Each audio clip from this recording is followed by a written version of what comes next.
బిలియన్ల సంవత్సరాల క్రితం మన భూమి మొత్తం అగ్ని లావాతో నిండిపోయి ఉండేది. అప్పుడు ఒక అద్భుతం జరిగింది.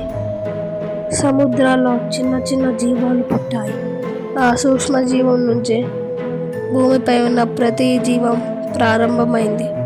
అప్పటి నుంచే భూమిపై జీవం మొదలైంది. లక్షల సంవత్సరాల పాటు డైనోసార్లు మన భూమిని పాలించాయి. భారీ అడవుల్లో మహాకాయ జీవులు సంచరించేవి. కానీ ఒక్కసారిగా అంత మారిపోయింది. ఒక భారీ గ్రహాశలం భూమిని ఢీకొట్టింది. ఆకాశం చీకటిగా మారింది. డైనోసార్లు శాశ్వతంగా అంతరించిపోయాయి. లక్షల సంవత్సరాల తర్వాత మనుషులు పుట్టారు. గ్రామాలు, నగరాలు, టెక్నాలజీలు మరియు నాగరికతలను నిర్మించారు. కానీ మనుషులే భూమిని నాశనం చేస్తున్నారు. అడవులు కనుమరుగు అవుతున్నాయి. సముద్రాలు కాలుష్యంతో నిండిపోతున్నాయి.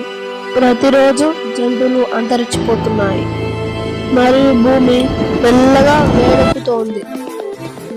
ఇదంతా మనుషుల వల్లే అవుతుంది.